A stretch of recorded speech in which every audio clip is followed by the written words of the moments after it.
तो जैसे कि आप देख रहे हैं कि ये सिद्धार्थ इंटर कॉलेज गाजियाबाद नवीग मार्केट, ये जटवाड़ा, यहाँ पे आप देखेंगे कि ये जो मंदिर है रविदास मंदिर टेंपल के सामने ये प्रोग्राम यहाँ पे हो रहा है। ये ध्वजा यहाँ पे ध्वज फहराया जाएगा कुछ ही समय में और कार्यक्रम स्टार्ट होने वाला है। लेकिन आप यहाँ पे देखेंगे कि सभी जो भी बुद्धिजीवी वर्ग के हैं सभी और जो भारतवासी हैं, यहाँ पे उन्हें भारतवासी कहें बुद्धिजीवी कहें, तो सभी यहाँ पर उपस्थित हैं। और आज आप देखेंगे कि आज स्वतंत्रता दिवस है। आज का दिन बहुत ही महत्वपूर्ण है और आज के दिन ही देश को आज़ादी मिली थी। लेकिन सही मायने में हम कह सकते हैं कि आज हमारा देश आज़ाद है क्या? हम पूर्ण रूप से क्या आज़ाद हैं? तो मैं इसी सवाल पर कुछ लोगों से बातचीत करना चाहता हूँ। जी सर, मुझे बताइए आप कहाँ से आए हुए हैं, नाम क्या आपका? मेरा नाम रामेश्वर दत्त एडवोकेट है। सर मुझे बताइए कि आज जैसे अगर मैं कहूँ कि आज हम आज़ादी का दिवस मना रहे हैं, आज स्वतंत्र हुए थे हम, लेकिन आज के समय में अगर आज के समय को देखते हुए कहा जाए क्या हम पूर्ण रूप से स्वतंत्र हैं, क्या आज़ाद हैं? भारतवर्ष को 75 वर्ष आज़ाद हुए हो गए।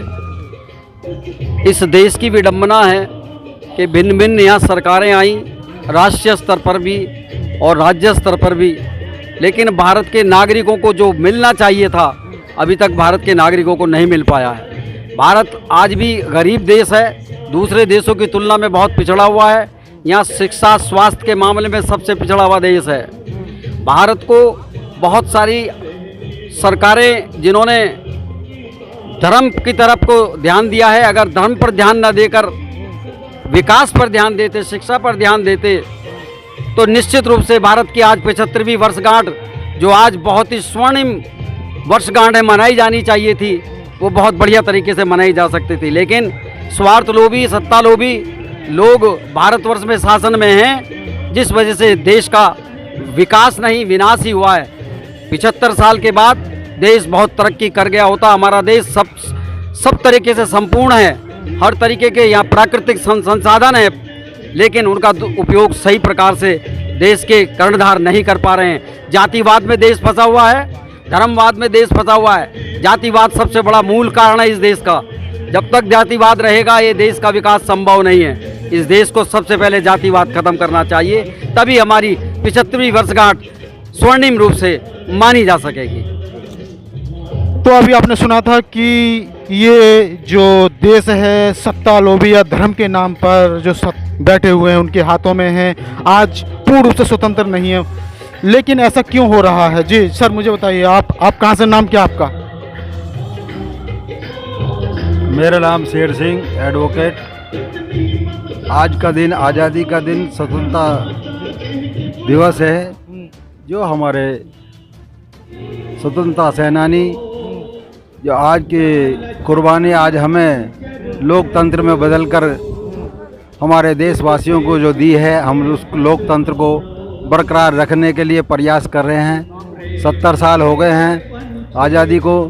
भारत देश ने जो उन्नति की है हमारे समाज। मुझे ये बताइए, उन्नति तो की है, लेकिन क्या आज हम पूर्ण रूप से आज़ाद हैं, क्या स्वतंत्र हैं? हमें आज़ादी मिली हुई है पूर्ण रूप से आज के समय में? आज़ादी का मतलब ये है कि हम अपने घर में किस तरह से रहते हैं, अपनी व्यवस्था कैसे बनाते हैं, हमें अपनी व्यवस्था सही करनी चाहिए।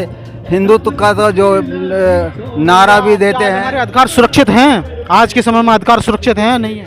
हमारी जो आर्थिक व्यवस्था वो भी यानी कि ठीक नहीं है। जो लोगों गांव के हालात इतने ख़राब हैं, तो ये व्यवस्था ख़राब होने का ही एक नतीजा है। जो आज हमें जो नेताओं का जो बरकरार आज जो आर्थिक स्थिति उनके लिहाज से देखा जाए तो उनकी स्थिति अच्छी होती जा रही है, गरीब और गरीब होता जा रहा है। सब ये समाज का असमंजस बना हुआ है। इस समाज के असमंजस को दूर करने के लिए कोई भी आदमी प्रयास करने की ज़रूरत नहीं समझ रहा है। हम ये कहते हैं कि आज जो भारत आज़ाद है, तो आज़ादी का अधिकार जो बाबा साहब डॉक्टर अंबेडकर ने संविधान में दिए हैं, उन अधिकारों को हमें नीचे तक पहुंचाना चाहिए, नीचे के स्तर तक पहुंचाना चाहिए, जो आज तक नहीं पहुंच पा रहा है। जैसा नौकरी पेशा भी, व्यवसाय भी, किसी भी तरह का नीचे तक के स्तर तक नहीं पहुंच पा रहा है। किसान परेशान हो रहा है, किसान मर रहा है, किसानों की व्यवस्था खराब है। जो अन्न उपजा रहा है, जो जीवन दान करता है, वही यानी कि लोगों के परेशानी ज़्यादा झेल रहा है। बहुत धन्यवाद।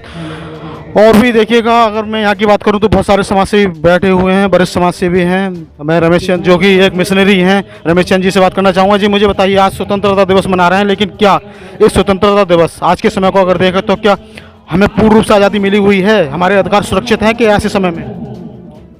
ये आज़ादी बेईमानी है। इस देश में गुंडे नेता, गुंडे व्यापारी ये आज़ाद हुए हैं कुछ भी करने के लिए।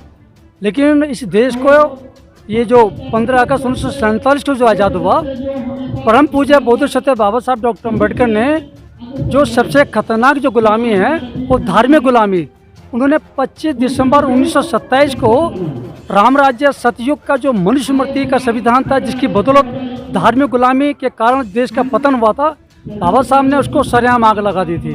तो जिस दिन धार्मिक गुलामी से हम आज़ाद होंगे, उस दिन सही मायने में देश आज़ाद होगा। अभी धार्मिक गुलाम हैं, जो सबसे खतरनाक गुलामी है।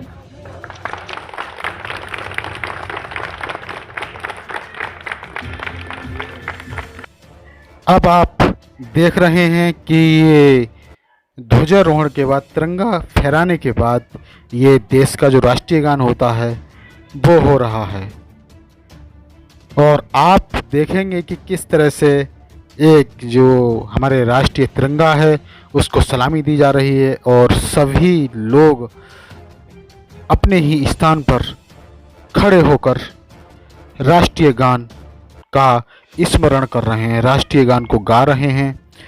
और देखिएगा, आप देखेंगे कि आपको फुटेज के अंदर दिखाई दे रहा है कि देख रहे हैं कि किस तरह से ये लोग तिरंगा का सम्मान कर रहे हैं राष्ट्रीय गान के द्वारा।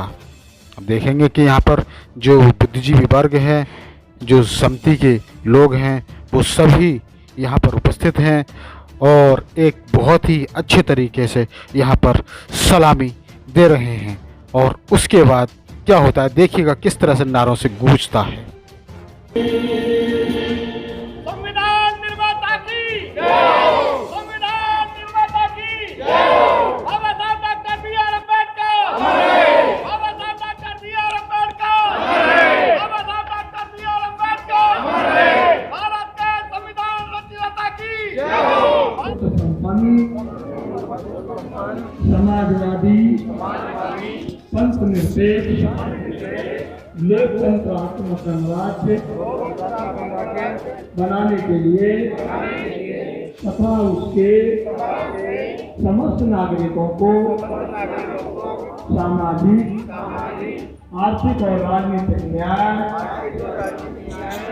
विचार अभिव्यक्ति, विश्वास, धर्म और उपासना की स्वतंत्रता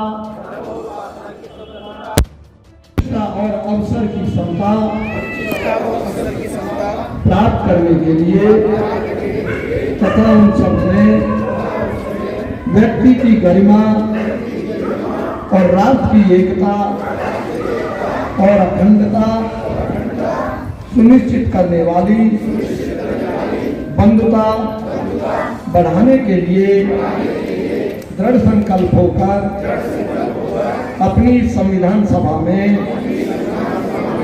आज तारीख 26 नवंबर 1949 को एडप द्वारा इस संविधान को अंगीकृत, अधिनियमित और आत्म अवपित करते हैं। जय भीम, जय भीम, जय भीम।